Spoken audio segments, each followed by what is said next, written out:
Hello, everyone. Tonight, we're going to get in deep talking about parenting and having skills and different tools. So, if you are a parent, and if you are not a parent, I want you to listen to tonight's topic. We're going to talk about how not to raise a people pleaser. This is for your kids. Some of us knowingly we may set our child up to be people pleasers. And I'm not saying it's done maliciously, but sometimes things we say, our actions can really have an impact on our children because children are always watching, right? So we have a coach mentor that's coming on. She is one of my fan favorites. And when you see her face, you'll recognize her, Sarah Kamoto. But she also started off talking about narcissistic abuse and what to look for. But now she talks about co-parenting. So if you want to break the cycle of control and how to teach your child to stand up for themselves, or if you just don't want them to be a people pleaser because you have been a people pleaser and you absolutely recognize it, I want you to tune in. Please share this video right now. Whatever you're doing, share the video, get the link, because we are doing the work, which is great. But you have to think about the generation that's coming up behind us. And this is the time where we can water into them. So if you all do not know me, my name is Ursula B. And I'm just a Black girl trying to get my shift together. For the queen, sisters manifesting their dreams. Get your cream by any means and beam with self-esteem. Beauty supreme and Buddha walk so mean. The way you fit in them jeans, you eat your cornbread and greens. Dance or a doctor, red wine or vodka. Redesign your spot and redefine your mantra. Retwist your locks and realign your chakras. Doing your squats and getting closer to God, huh? Brunching with your squad or taking a girl's trip. Adjust your crown, you God's gift to the world, sis. Celestial body, drink your water. Meditate, sun kiss goddess, heavenly order. Levitate, tribe of Ashanti, black girl magic, melanin popping, whether you ratchet or lavish, whether you bougie or savage, you a gift and a treasure. You got to love a black girl getting a shift together. Black girls are getting a shift together. These black girls getting a shift together, man. These black girls are getting a shift together. These black girls getting a shift together, dog.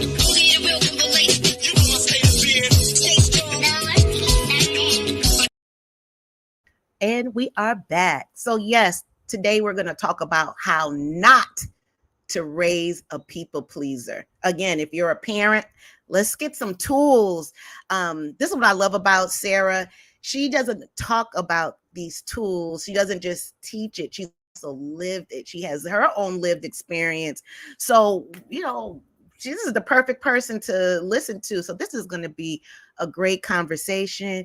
If you are listening on the replay, please type replay in the chat. If you're listening to me in real time, can you say hi? Give your girl a hello. Tell me what city, state you're tuning in from. If you have any gems that you hear, drop a light bulb, like an aha moment. Just put it in so we can give Sarah some love so she knows the work that she's putting in does resonate, because it resonates with me. And one last thing. Also, if this is the audio podcast, please share it and make sure to give your girl a 5-star review. I'd greatly appreciate it. Okay, enough with housekeeping. Let's get into it. So we have Sarah Kamoto. She is a co-parenting and confidence mentor. Let me know if her face looks familiar. She's been on a few times. Look at her pretty face. Hello. How are you? I'm well. How are you going? I'm well. I'm very happy that you said yes to come on. It's been a while. It has. And when I reached out to you again, I was so happy. You're like, sure. I'm like, okay. It's a topic I really want to talk about. Yeah. Right. Yeah. I love it. So everyone, if Sarah, if you've seen our videos before, which I really enjoy all my guests, but there are guests that I just flow easy with, and you are definitely one of them for sure. Oh, thank you. We always have fun. I know we really do.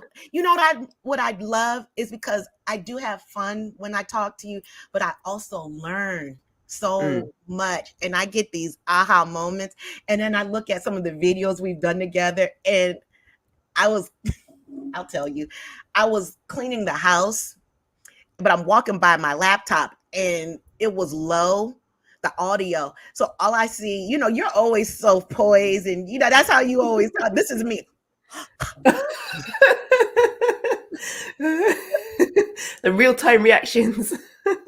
So people, if you're listening on the audio, my jaw will drop open, my mouth is wide, I'm leaning back in the chair like someone has punched me. It's just because those gems you're dropping, I feel it.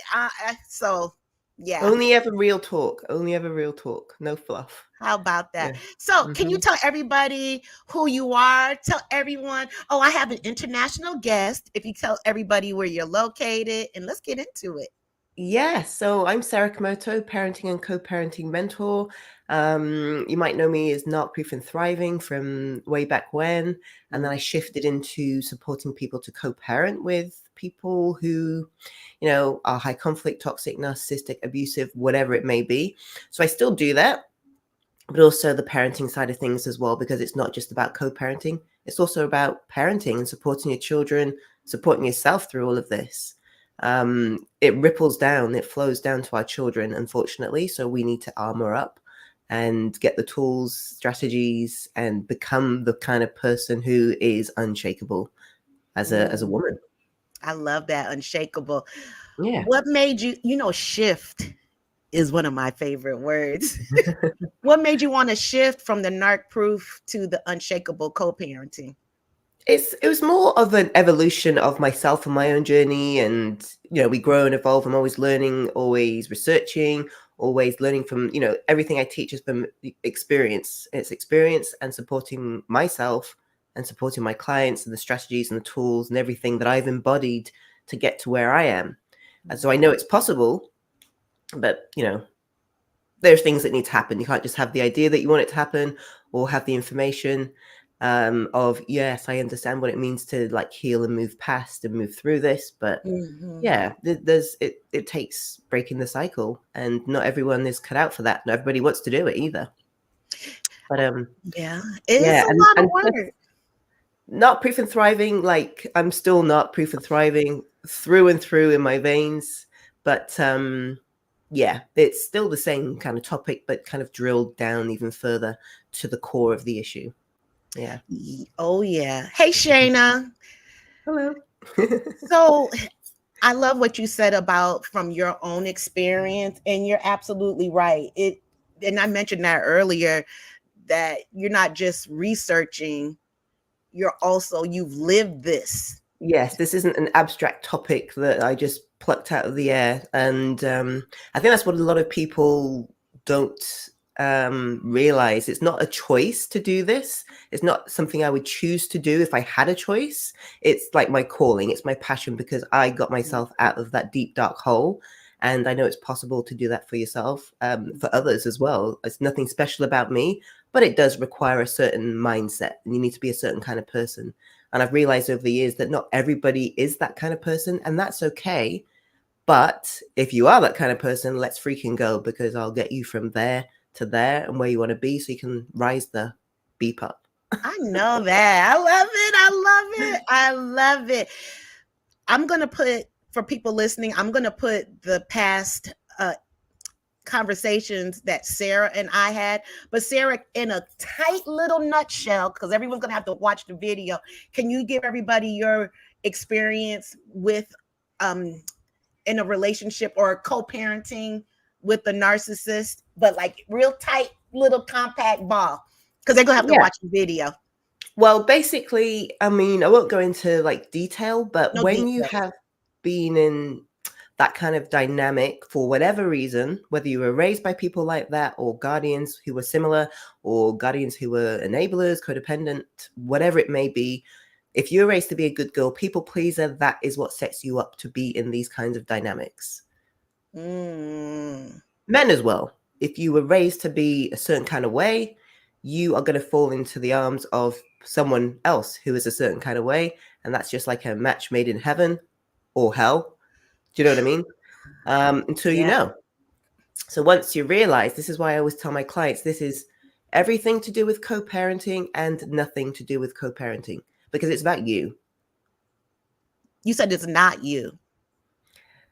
It's everything to do with co-parenting, what I teach, Mm-hmm. and nothing to do with co-parenting.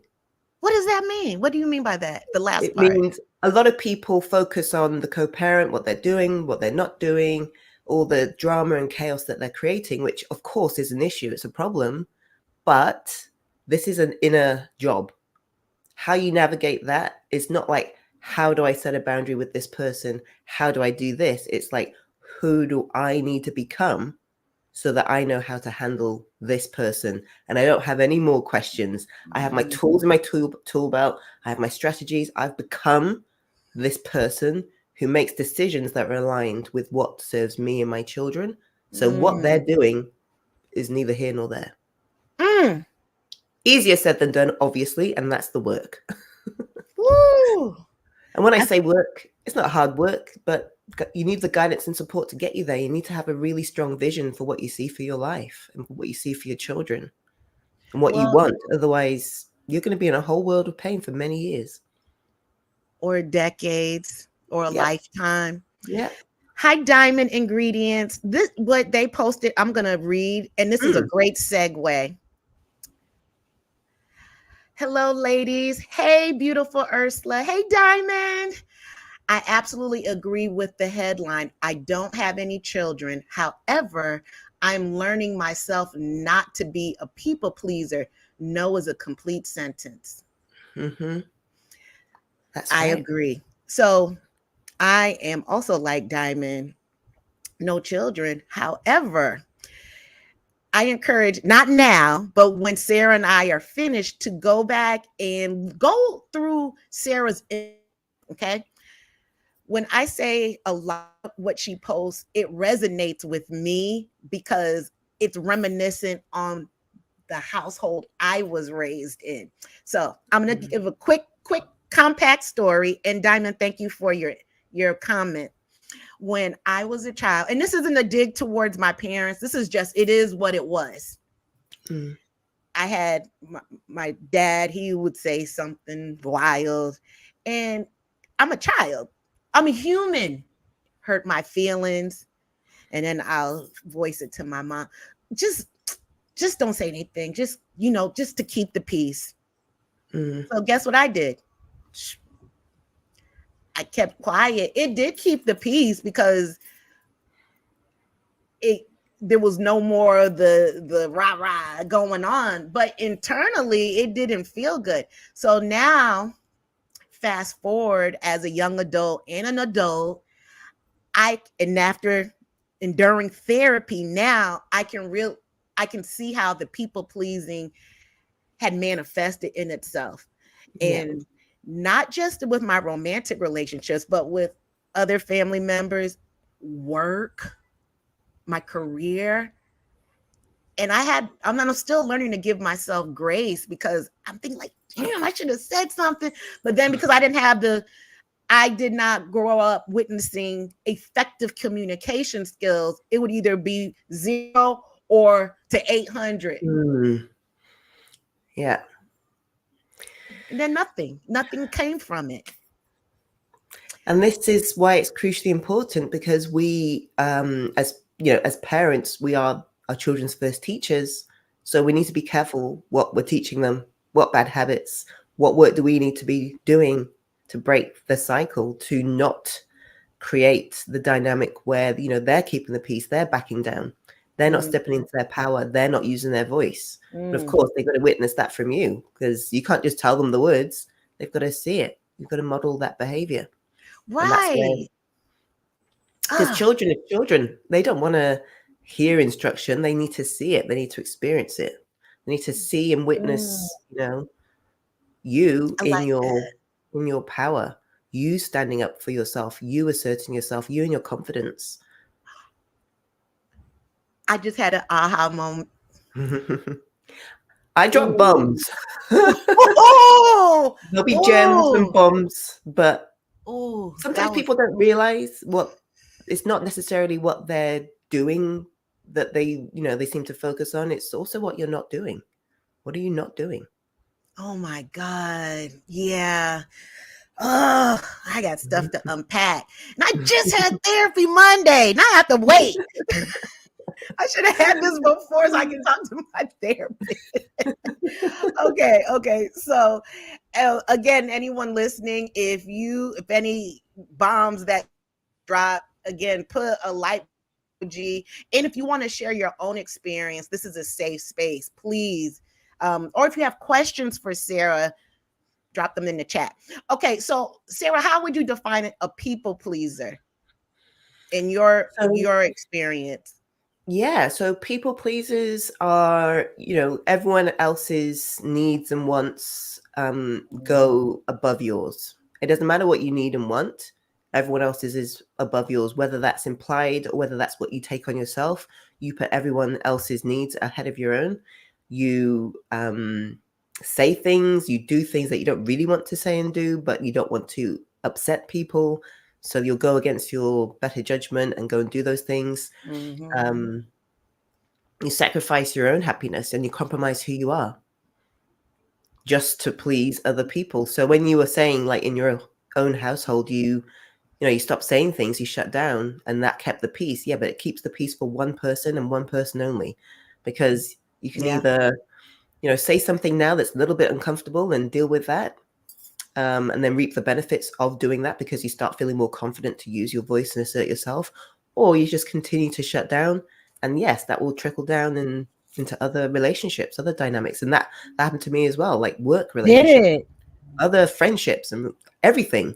It becomes who you are because you learn to shut down because your needs and wants aren't important, Mm. whether it was directly said or not. When you're a child, that's what we take on board. I don't have a voice. I can't use my voice. If you've got a parent who is using their voice and the other parent is not, you're going to learn to shut down because that's what is acceptable. That's what you Mm. learn from the parent. You learn shutting down, be quiet, keep the peace. And it's not peaceful. If It's not anything, it's peaceful. It might be peaceful outside. Inside, it's not peaceful. not And at I think, all. yeah. Yeah, it feels like an inferno, an implosion. Meanwhile, Hmm. someone's exploding. It's just a lot going on. Um, Now that you say that, I can think on how I was taught that, but it was also what wasn't said either. Yeah. You know, so Like I'm all about nuances, and a lot of people look on the surface of what's happening. The co-parents doing this, the co-parent saying that. Yes, that is happening. Not to mm, discount that. What are you doing, and what are you not doing that you know you should be doing? A lot of the time, people do know where their work is, but fear stands in the way. Of course, ooh, naturally. But I always say this, like, and this is like within my containers, what kind of conversations do you want to have with your children in 10, 20 years' time? Do you want them to sit there whilst you're having a coffee and say, why didn't you? Why did you? Because ooh, as far as they're concerned, they were not happy with how things turned out. Or do you want them to be saying, I'm so freaking proud of you. You're my hero. I didn't know you went through all of that and you did that and you handled that in the way that you did and we didn't even know. Oh my God, you're my hero. That's the kind of conversations I want to be having. ooh. So That's and this is why I say where we need that strong vision. You don't need to know exactly what you want if you don't know. I mean, that's what a coach and mentor is for, me in particular, to help you decide what that is so that we work towards making that come to life. If you don't know what that is and you're not very clear, at least you can visualize having that conversation with your child in 10 or 20 years' time and what kind of words you want to have come out their mouth. And if you want to have the latter, you're my hero. I didn't know you were going through all of that and you did that and you handled it in the way that you did. Oh my God, you're my hero. We need to start making decisions that get us there, even wow. if they're hard, even if they're uncomfortable. That resonates. That resonates a lot. So going back to a child, how does being a people pleaser, how does that look? I mean, how does it, is their self-esteem and how it can impact their relationships? Well, I think for a lot of the women that I work with, they all resonate with being, the good girl people pleaser. So we all know what that's like. To recognize that in your child is something that maybe people neglect to look at because they don't really notice, but they notice when their kid shuts down. You notice if your kid is blowing up and can't regulate, and you also know when they start internalizing and shutting down and worrying about your feelings and emotions and almost stepping into the parent role because they see you upset or they see you getting berated or they know that you're upset by something that your co-parent has said or done, and they're there comforting you in a childlike way, but they are placed in that role, which isn't necessarily healthy of the caregiver. Yeah, it's definitely not healthy, especially emotionally healthy at all. Yeah, we should parent our parents. No, and it's not something that people do intentionally, obviously, but if your children witness you not in your power, see you upset after a phone call, or know that just something's not quite right, or maybe just not regulated yourself and not coping, then that puts them at the bottom of the pile, even though everything you do is for them. If they're a certain kind of child, they're going to internalize that and not want to be any trouble and any additional trouble for you because they know you're dealing with so much. Obviously, it depends on the age of the child and the dynamic that you've got going on. Is that what you mean by the bottom of the pile? Yeah, the child just puts themselves, last because they can see, let's say mum is upset. Mum's sad. She's got too much on her plate. Maybe she's struggling with this, that, and the other. Again, it depends on the age of the child. Like a 5-year-old's not really going to know that, but a 12-year-old would. He would notice. Wow. So this is how parentification starts? Yeah. And it's not something that's intentional, but people need to be aware of it because it's happening in the other home. It will happen over there. But you also don't want it happening in your home for different reasons. Wow. So if your children also witness you as a people pleaser, backing down, keeping the peace, but then behind closed doors being upset that you didn't say something or did say something or having to deal with that, and they witness that, then they're just going to learn that behavior. That's the way that they'll learn to cope. Or, for example, let's say the other parent wants to get on the phone with the child whilst the child is in your care, and the child doesn't want to speak to the parent, and you're like, oh, just go on, just do it, just for a minute, just say hi, and just keep it really brief. That is telling a child, that's a communication of we need to do things, even if we don't want to please other people, to get them off our back. That is not the message we want to be sending emotionally healthy, resilient children.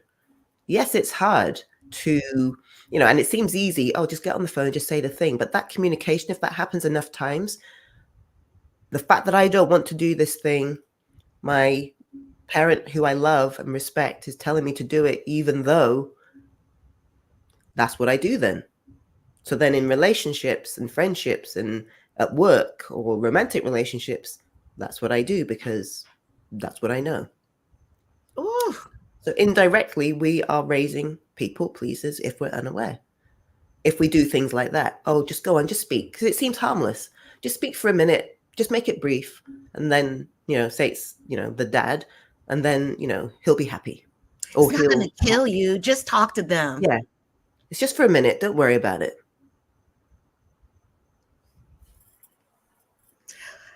I have so much I can say. Oh my God.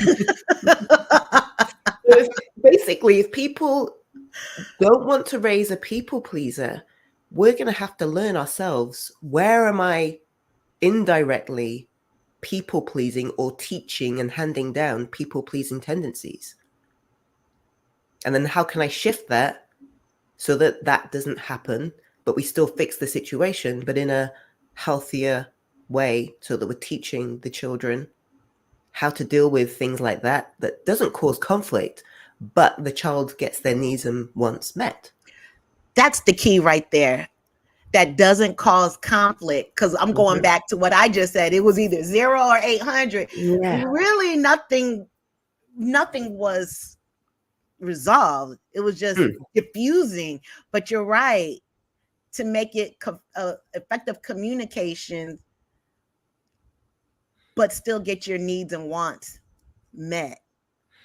And that's why you're the coach. So And it's scary, though. It's scary when you've never done it before. As an adult, of course, for a child, it will be scary. But for an adult, when you learn that for yourself and kind of break those patterns and recognize that behavior, then you can start making decisions that are a little bit different when you're supporting your child.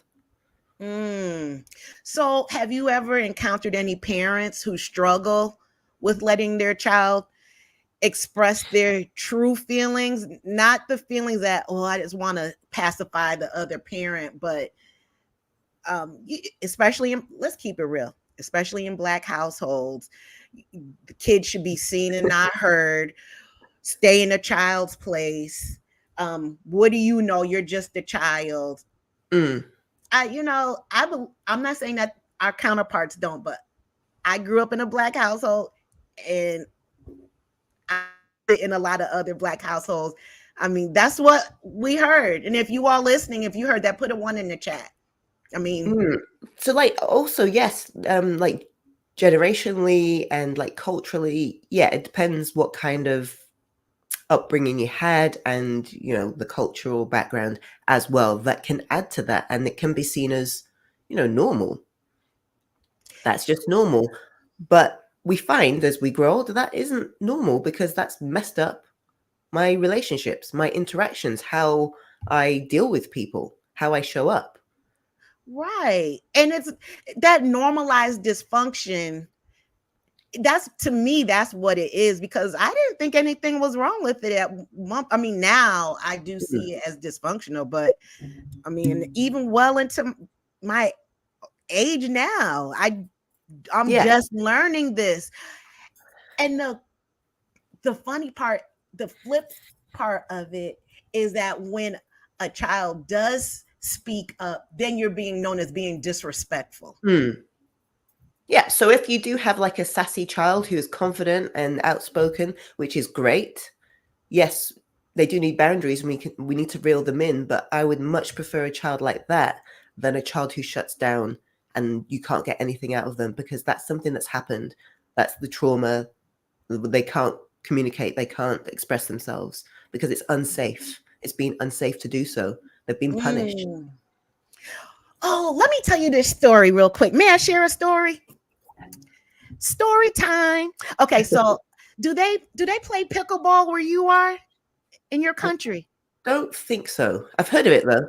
Okay, so it's kind of like tennis, if you just put your mind in tennis. Anyways, so I play pickleball now, and I've met some really cool people playing it. It's a real social sport, right? So when I play, there's one of the coaches that are there. She has a son who, I don't know, like between 10 to 12 years old. This little boy can play. He is very good, and he knows the rules of the game. And so what I love and witness is that she doesn't in a child's place. She doesn't make him play if he doesn't want to. Like, he's doing this on his free will.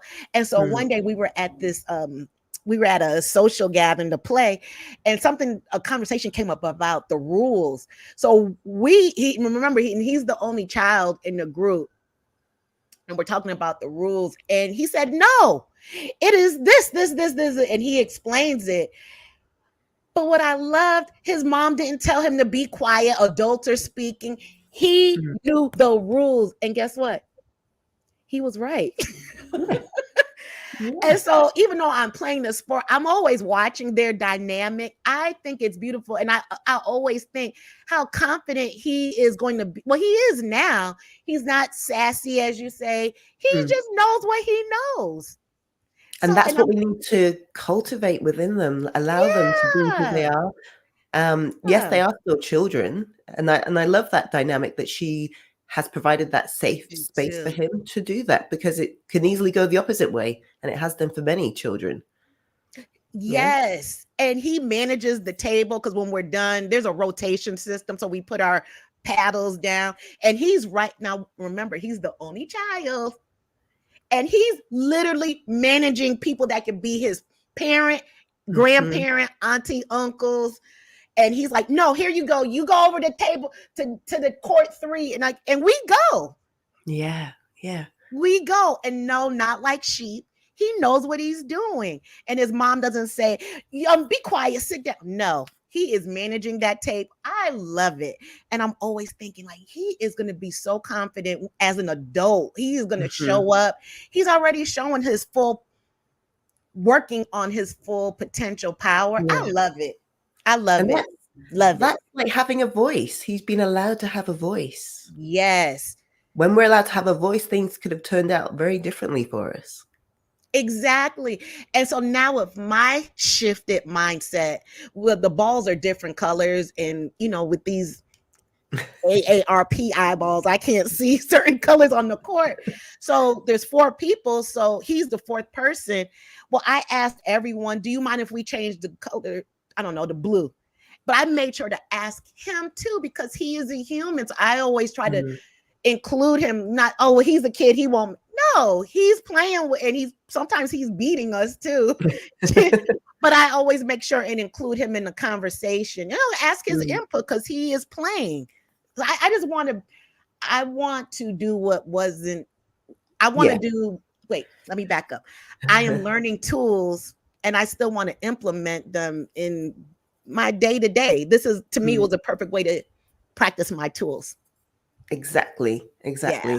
And when that is the opposite of like a people pleaser, he might have some other stuff going on. I mean, because you see him in that context, but it sounds like because he's been given his parent or parents have held space for him and allowed him his autonomy, which doesn't happen, necessarily in these dynamics. That's why we have to work twice as hard to allow our children to work out who they are, but also have those boundaries with them, and also try and teach them, resilience and emotional intelligence and how to use your voice and when to use your voice. What do you mean by the resilience? The resilience as in, that's like being emotionally healthy. Knowing that if somebody says something to you, doesn't matter who it is, to think for yourself and wonder, if they say something horrible about you, that doesn't mean anything about you. That's about them. But for the child to actually understand and know that, oh, that's not on me. You're talking about me, but that's not what I identify with. Like, say the co-parent says, you're such a baby to the child.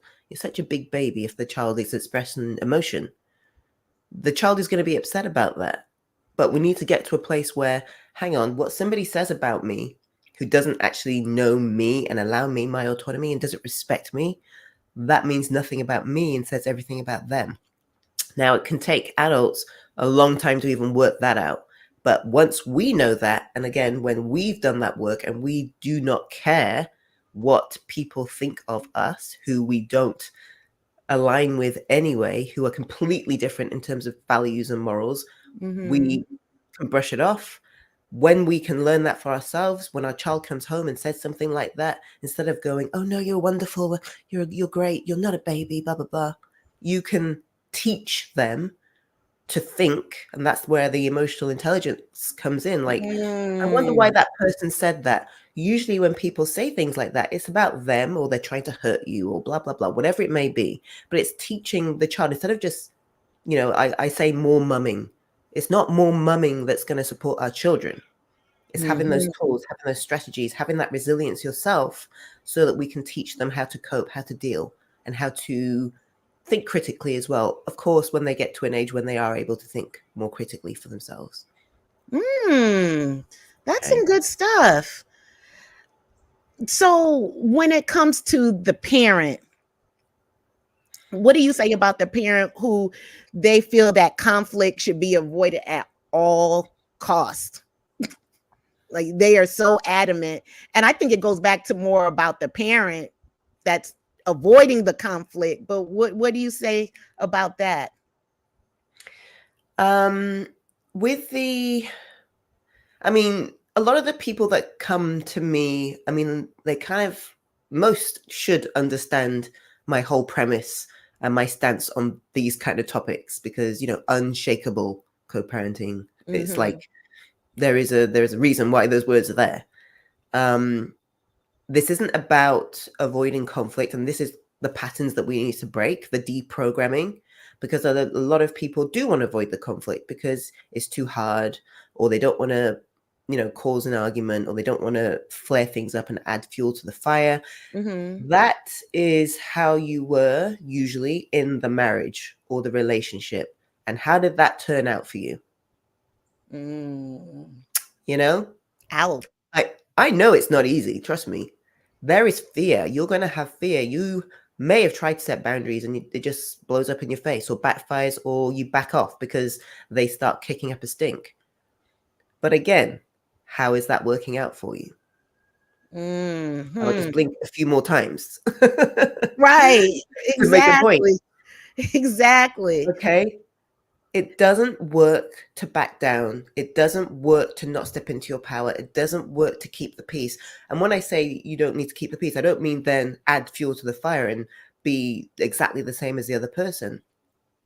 But there is like that emotional stability, that emotional intelligence, that resilience. That's the work that basically I do with my clients to get you to a place where you start realizing how to shift that dynamic, how to step out of fear. The fear never really goes away, but once you reclaim your life back and you make that decision that I'm going to be the person who gets my fucking life back, excuse my French, hell or high water, then I start making decisions that align with that strong vision that I have for myself.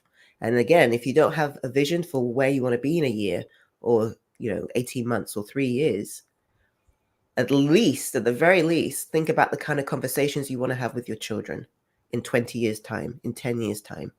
Maybe they're graduating. What do you want them to say about you? What words you want to hear come out of their mouth? And then start doing the things that ensure that that's going to happen. And more mumming is not the answer. What resonated with me is when you're talking about future self on the conversations, when you said why, if you asked that parent, well, why did you? Or why didn't you? I do not want to hear those words. I don't know about anyone else. So I'll be damned if I ever hear those words. And that means you have to make decisions that are maybe a bit uncomfortable now, that are going to serve you and your children for many years to come. Because the alternative is to make the easy choice now that's going to bite you in the bum in the future. A lot of people want to stay in comfort. And that's okay if that's what you want, but at least know what that comfort's going to give you in 5, 10, 15 years.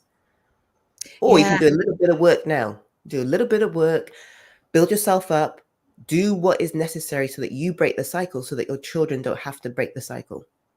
Because it's you or them. Woo! Oh my God. Yeah, it is. And something like that shouldn't be put on a child to figure out. No.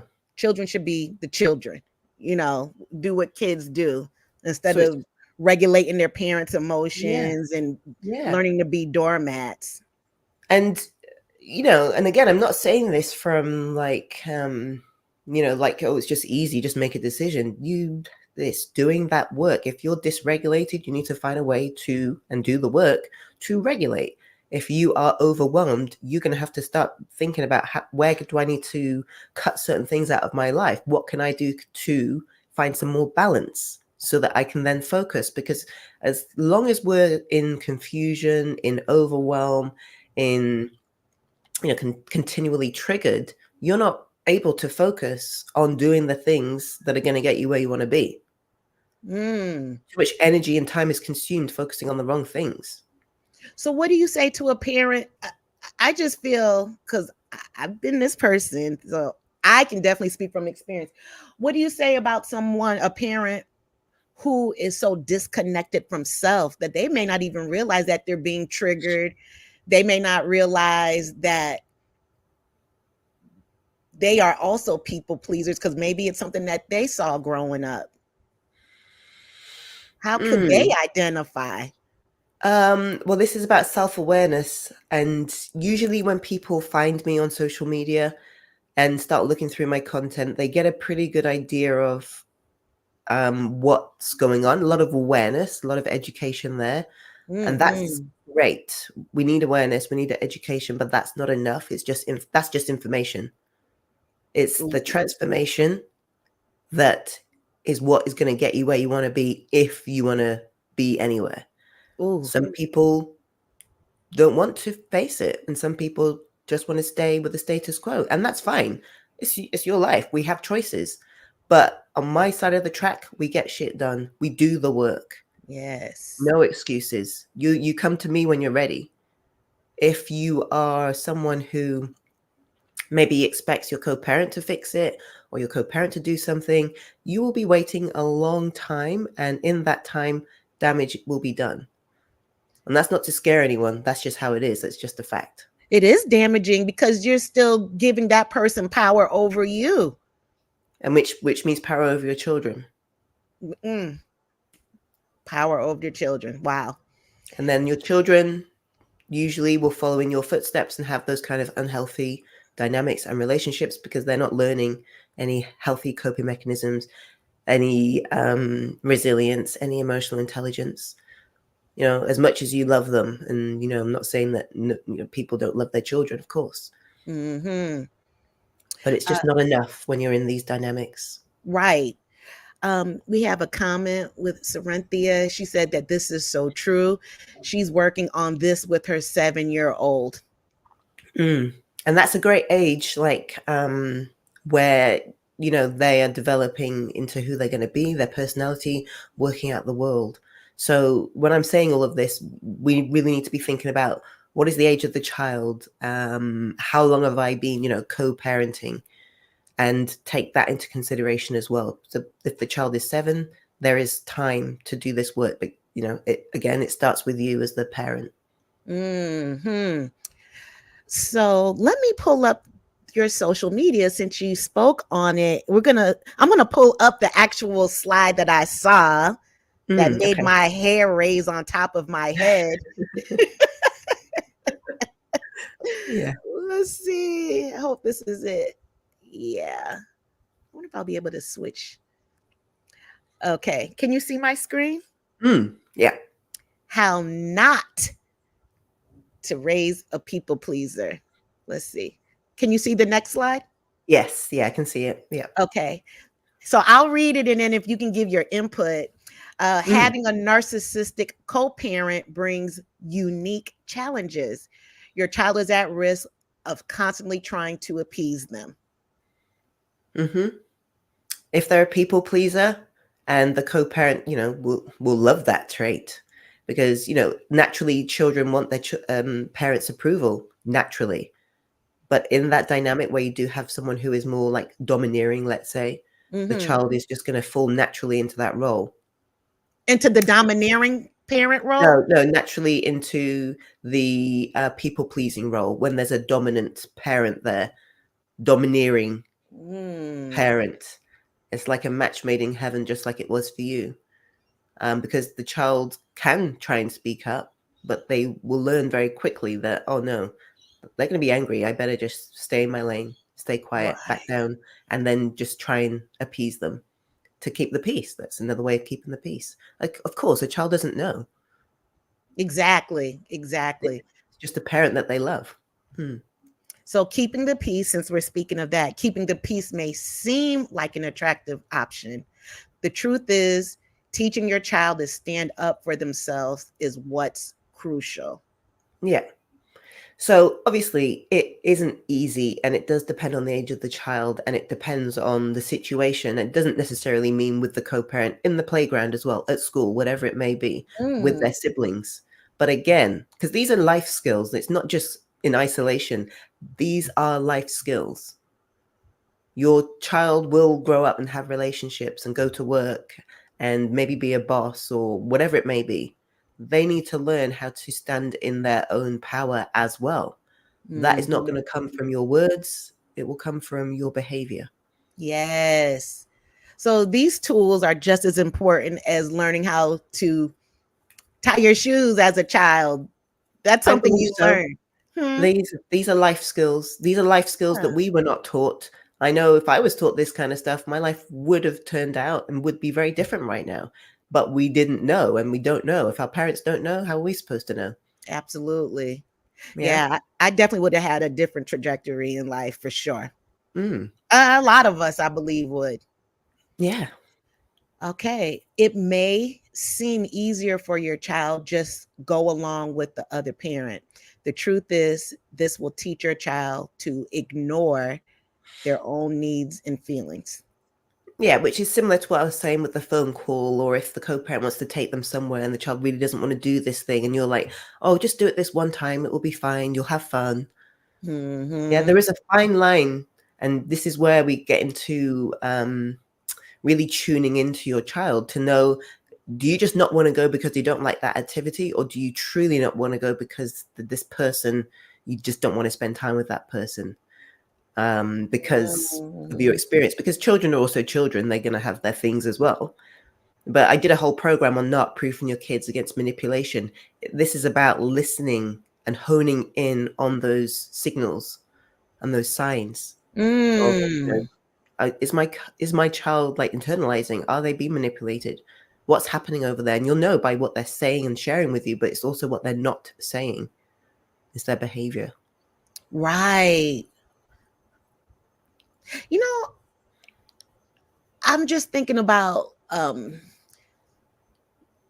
just thinking about how forcing kids to do some things that they do not want to do. Mm-hmm. And you can visibly see, I always have something if an adult, which they say, if you tell a child, just go over to your aunt or uncle and say if the child doesn't want to sit on their lap, and you see parents forcing their kids to do. Mm-hmm. I don't like. I don't like No, witnessing that. it's and this is like, yeah, that's completely like just separate outside of this kind of situation. Like Mm-hmm. we shouldn't be not forcing, coercing, encouraging children to do things that they don't necessarily want to do. But again, it's that fine line of, why don't they want to say or do whatever it is? Is it Right. because they've just been a kid, or is it because there's something a bit off? Right. Exactly. And this is about you having that self-awareness and tapping into that. So I was watching this movie, and it was based on true life. And so it's making me think about the people pleasing, because this one parent, she wanted her child, the grandparent came into town, and the grandparent was just trying to love on the kid, and the child didn't want to sit on the grandparent's lap. Mm. But because the mom was trying to restore the relationship with her parent, she's forcing her child to do something, because this parent was, now I'm looking at it, was people pleasing her parent. Does Mm-hmm. that make sense? Mm. And like, it's like, well, this is normal. This is what we do. Just do that. It'll Right. make them happy, and it'll make me happy then. But Right. in a weird way, it's kind of also like codependent, because it's like Hmm. doing something for the agenda of, with the goal of getting something in return in that situation. I never thought about it with the codependent part. Because it's like, I want to do this with my own parent, and my child is doing the opposite. But we need to do this so that I can get this, no Oh, matter whether that makes you feel good or not.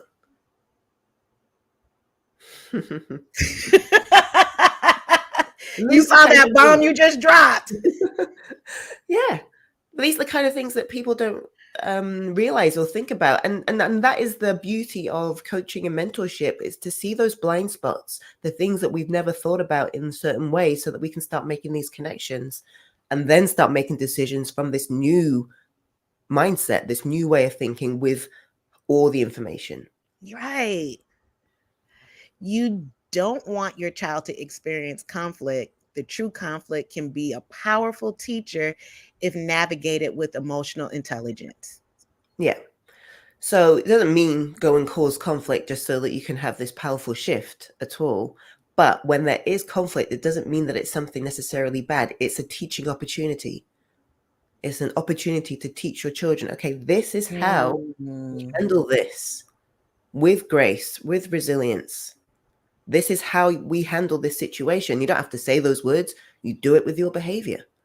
How am I going to handle this conflict with the co-parent and the child's there and they've done this thing in front of the child and I'm supposed to what, stay quiet and sit back?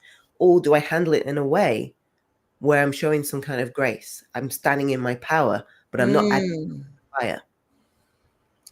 Out of all of the slides on this one resonated the most because I never thought of conflict being a teacher or being powerful. If anything, was the total opposite. But I never thought about it. And when I was looking at it weeks ago, and I just kept looking I was really processing this slide here, but I love the mind shift about it on how it can be a powerful tool. It's and it's the context of like what I'm saying. It's not like sometimes people misinterpret what I read, but it's like in my mind, it's like if you know, you know. If you get it, you get it. If you don't, you're not meant to get it. But if it's thought provoking and it gets you thinking and perplexing, maybe then the context there is like, and I'm never saying go and create conflict, but when it's there, how are you going to handle it? And how you handle it is what your children are watching. So what do you say about, wait, let me see how many other slides. Okay, well, let me get off of this for a moment. I'm going to go back to the slides. What do you say about parents who do not resolve the conflict? Like they do it so that the kids, they've never seen their parents have conflict, even though there is conflict. You know, maybe they wait till late at night or go in another room or outside. What do you say about that? So when people are still married, when they're still married and still together? Or not, because they're still parents.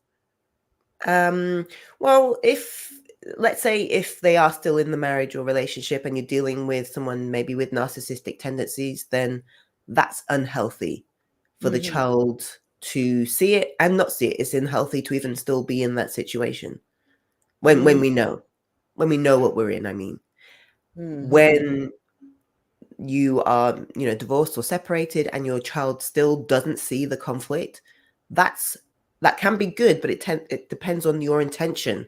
Are they not seeing conflict because you don't do anything, because you keep the peace? Or do they not see conflict because you have moved so far past that you do not engage in that kind of thing because you're rock solid in who you are, you're in your power, it doesn't faze you. I always say unshakable, like an oak tree. It doesn't matter if someone's shouting and screaming. I say about creating this narc-proof home where you and your children are in there. You create this ecosystem. It doesn't matter what your co-parent says or does. It doesn't penetrate, and you create this ecosystem. So when you ask that question, it really depends on the intention of the person. Is there no conflict because you keep the peace, or is there no conflict because you're unshakable AF? Okay. So again, now that you say that, how you present yourself, a child would know if it was powerful or powerless. Yeah. In your power, or, do you scuttle away into the shadows, or are you in your power? I mean, and that's not something, it's something they will feel. Yes. Oh, that's good. That's good. I like that.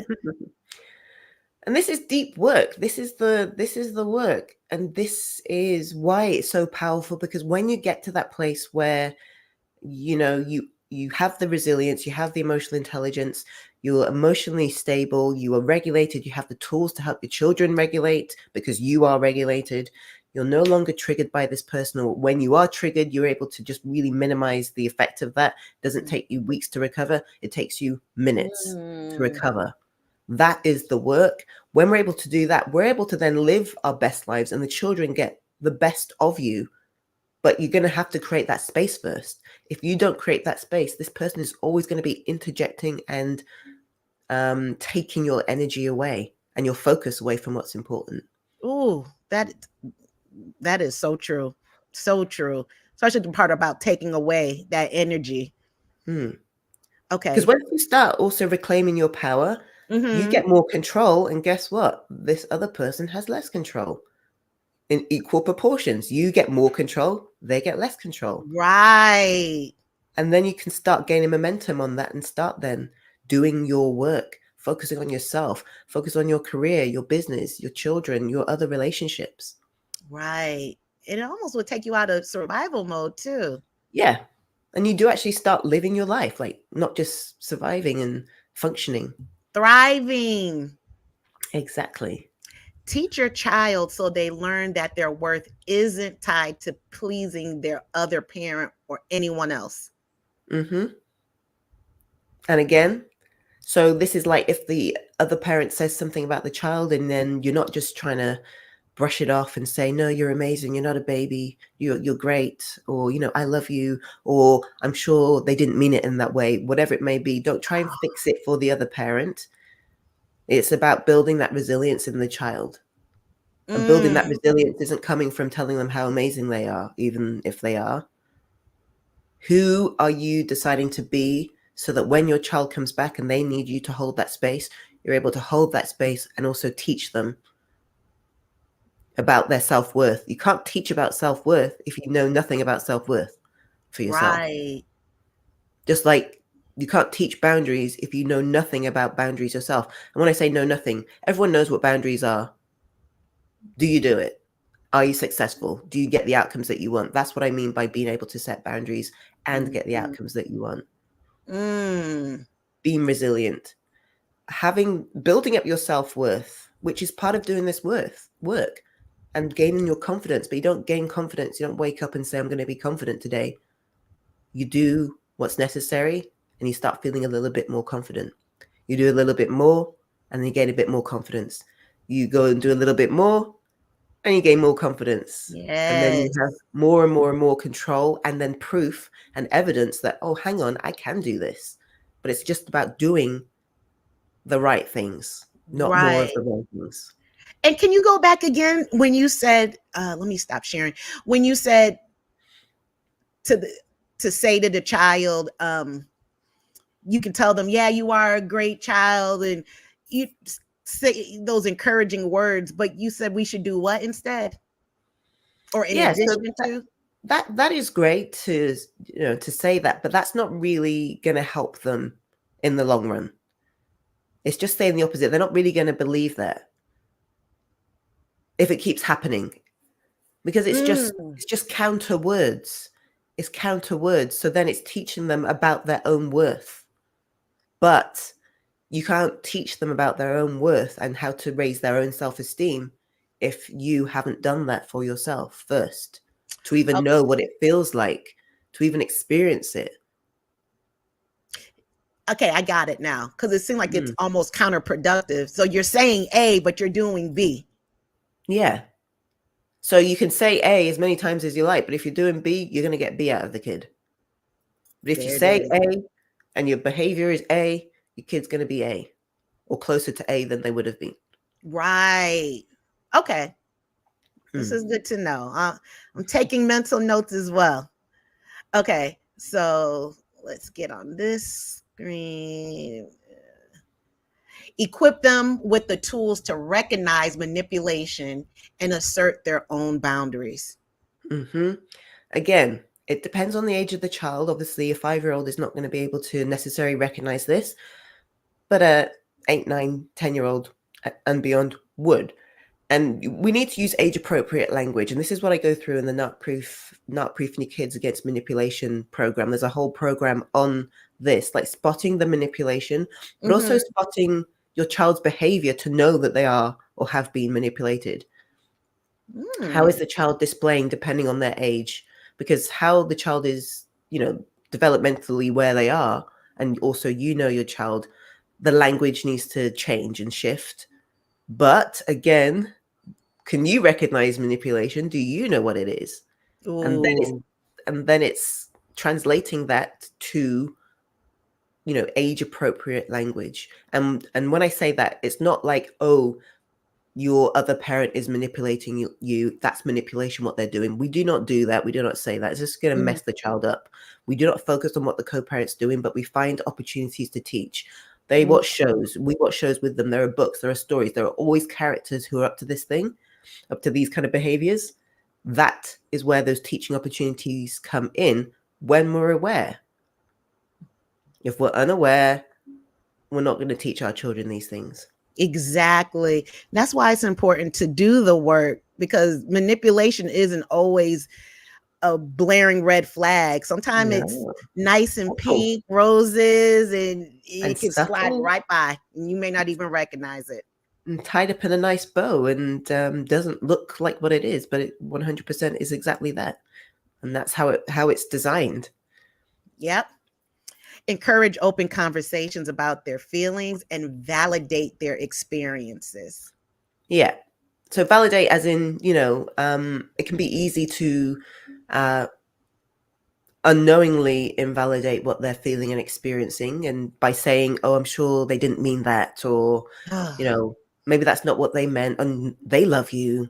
I'm sure they were just having a bad day. That's you know how they are. Yeah. You know how your, let's say for ease, your dad is. You know how your dad is. Don't worry about it. That is, on the surface, seems like you're just kind of moving on and getting past it, but that's going to stay with the child. So what can we start doing, and what can we start saying instead to support them and to validate their feelings and emotions without brushing it under the carpet? Usually that's someone who, when we do that, because we do want to avoid the conflict, we do want to avoid, we may be more avoidant and don't want to face certain things. It doesn't mean we have to go all guns blazing, but we need to kind of be strategic about how we go about dealing with the children. And also if you, what you do and say to the co-parent, if you want to do that. Not that it will change anything, but. Right. And then not having these open conversations, I'm thinking that it's also you as the people-pleasing parent is now manipulating the child. Well, maybe in a way, because the child may trigger you as well with what they're saying. You may be triggered by hearing what the co-parent has said or done. What do you mean? You may be triggered by that, especially if the child is maybe parroting what the co-parent says. Like, you're a liar. They said you're a liar. They said you did this. All you did is break up the family. So that's going to be triggering and upsetting. So how are you going to handle that? Wow. Shut down and say nothing? Say all the things? Or be a bit more strategic in your approach and have that language and have done that work to not be affected by it as much and to understand that this is not them. Wow. That's a lot. Yeah. But it's worth it. It's worth it. Yeah, absolutely. Model resilience and self-respect in your interactions.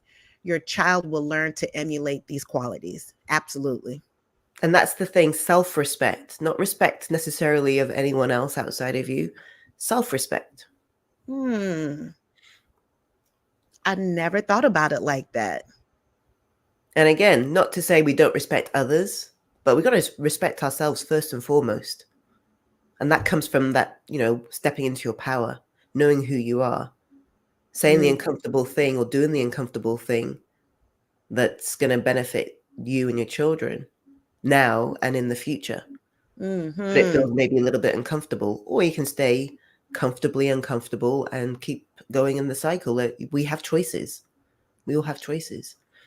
Right. And then last thing you really want to do is let that trickle down to the grandkids. Yeah. It just keeps going instead of being a cycle breaker. Yeah. And be the cycle breaker and have this legacy for your children. I mean, that's the big picture. Absolutely. Oh, I love that. The legacy. Yes. That's the gift that keeps giving. Yeah. So and if we can do it, do it. That's it. So let's talk about this new 4-week live program to empower your child to be confident, self-assured, and true to themselves. let's talk about this Narc proof your kids against manipulation. Yeah, so that's a 4-week program. It's no longer live, but it is like on demand and self-paced. And that was full of a lot of breakthroughs, a lot of aha moments, as you can imagine, a lot of bums. And I say with all of my programs, like that's it's a 4-week program, but that could be easily 6 months, it could be a year program, because there's just so many layers. And I feel like I could talk more and more and more about that. But that's why that's not proofing your kids against manipulation for what's happening over there. Right. And then the next program in a month or so, or a couple of months, will be how to not raise people pleasers, basically, because that's also what we need to be working on. We need to not proof them, but we also need to ensure that they have that resilience as well, and that they are not people pleasers. And like I keep saying it, this is about us. But we need to be able to recognize the signs in our children. And this will be part of doing maybe your own work as well. You'll recognize some things that, oh, hang on, I know I'm a good girl people pleaser, but I didn't realize that this also was people pleasing. And I'm going to stop doing that right now with my kid, because that is a people pleasing behavior. And I didn't even realize I was doing that. And I know I can change that today. See, and that's what that self-awareness looks like. Actually, that's uncovering those blind spots. Yeah. We don't know what we don't know. We don't. And like I said earlier, it's very imperative to learn grace. I'm in real time learning that. Having grace and compassion for myself. Matter of fact, it's funny. I just had this conversation with a coworker last night. Yeah. Yeah. And she's a little older than me. And it was a really good conversation. And she was saying how she is in that space where I should have known better. I could have done different. And I let my whole life go by. And so that was the conversation. But we also talked about learning grace and compassion for ourselves, because when we looked at our blueprint, and it's not a dig towards our elders, but when we looked at the blueprint, how are we supposed to know? Yeah. Can't know. Don't know. Nobody teaches you, we can't know. So yeah, we need to have that self-compassion. We need to have that grace, but don't allow that to stop you from doing anything. We then need to, when we know better, we do the work. If you want to have that kind of fulfilling life where you are freed of these things that have maybe held you back, That's true. Yeah. What message would you give to parents who feel torn between wanting a peaceful home and raising a child, but they also want to have an assertive child? So, wanting an assertive child, having an assertive child is great, I think. And like I said a little while back, like if your child is outspoken, loud, and assertive, that is great. And you will need to reel it in. But I think that's easier to navigate in a way than a child who maybe is a bit more internalizes more and is more of a people pleaser. So getting them to this place where they do feel more confident, they do have that kind of resilience, it's holding that safe space and helping them realize that, this is a safe place. Yes, you are their safe parent, but what are you modeling for them to know that it's okay? That's the key word, the modeling. Modeling, yeah. We need to be aware of what we're doing, and not just what we're doing, what we have decided that we're not going to do anymore, because they are watching and they're learning. So it's not what we say, it's what you do. What are you going to do to ensure that that conversation in 20 years is awesome? And you're hearing the thank you and you're my hero rather than why didn't you? Have you ever had any parents who have adult children? Yes, yeah. What is that conversation like?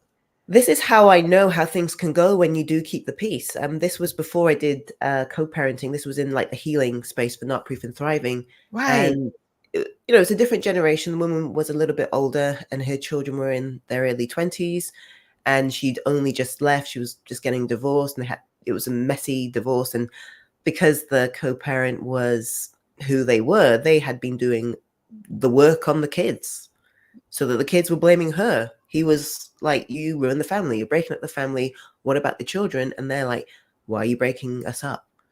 That's great. What? These are the kind of things that can happen when you keep the peace and you stay quiet behind closed doors. She didn't know what she didn't know. Right. She stayed for the children. And because they were raised by him as well, they turned out to be aligned with him. Wow. That's not ideal. So she had to work on, strengthening that relationship with them. But that's years of work to undo the brainwashing. That's exactly what it is. Because in the kid's eyes, he was amazing. He was great. Because that's the narrative that he'd created all this time while she was there, struggling in silence. Because she didn't know what she was dealing with until she did. What do you say to parents who stay in these relationships because of the kids? I don't say anything to them because they don't come to me, because I'm for people who are already out. You're out, you're divorced, you're separated, you already know, or even if you're not physically out, you might be in the same home, but it's done over there. You know what you're dealing with.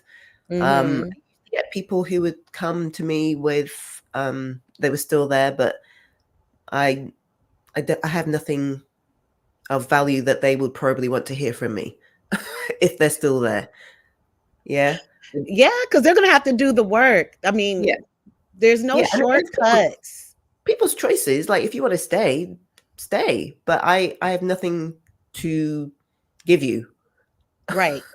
Because I'm not here to help people stay in unhealthy dynamics. I mean, I'm just not. I'm there for people who want to step into their power. They want to rise up. They want to reclaim their life. They realize what they've been experiencing, and they're just ready to do what's necessary. That's it. You work with people who are ready to get their shift together. Exactly. As hard as it is, you want to rise and you want to get your life back. That's where I come in. And you want to support your children, you want to support yourself. Well, how can people contact you, Sarah? Yeah, well, the best place where I spend most of my time is Instagram. So at Unshakable Co-Parenting. And there I do have a YouTube channel, but I don't do much over there. But there's some podcast episodes there. I do have a podcast of the same name, Unshakable Co-Parenting, or The Unshakable Co-Parent. And yeah, Facebook as well. But yeah, Instagram's the place, and there's a lot of content there. Oh, and, yeah. My Instagram stories as well is where you're going to get more like live updates on certain programs and offerings and things that are going on. Yes. So I encourage everyone, just take a look at her Instagram. Even if you do not have children, it's gonna resonate, because you'll think about your childhood experience, and it will resonate, and you'll also get some gems that will be dropped, and then you'll probably be sliding up in Sarah's DM like I have been doing.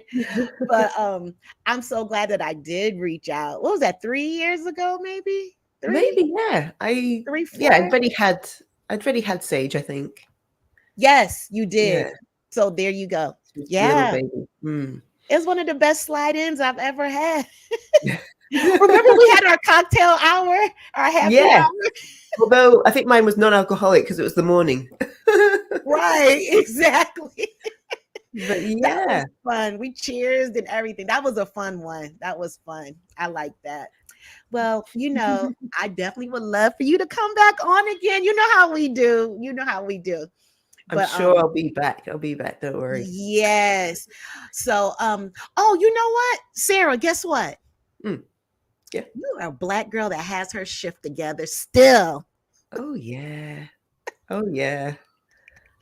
Constantly evolving, constantly expanding, and it's a great journey, and it's possible for everyone when we have that strong vision and we go get it. Gotta go get it. Gotta get it. Gotta go get it. Yeah. Get that shift together. This for the queens, sisters manifesting their dreams. Get your cream by any means and beam with self-esteem. Beauty supreme and Buddha walk so mean. The way you fit in them jeans, you eat your cornbread and greens. Dance or a doctor, red wine or vodka. Redesign your spot and redefine your mantra. Retwist your locks and realign your chakras. Doing your squats and getting closer to God, huh? Brunching with your squad or taking a girl's trip. Adjust your crown, you God's gift to the world, sis. Celestial body, drink your water. Meditate, sun-kissed goddess, heavenly order. Levitate, tribe of Ashanti. Black girl magic, melanin popping. Whether you ratchet or lavish, whether you bougie or savage, you a gift and a treasure. You got to love a black girl getting a shift together. Black girls are getting a shift together. These black girls getting a shift together, man. These black girls are getting a shift together.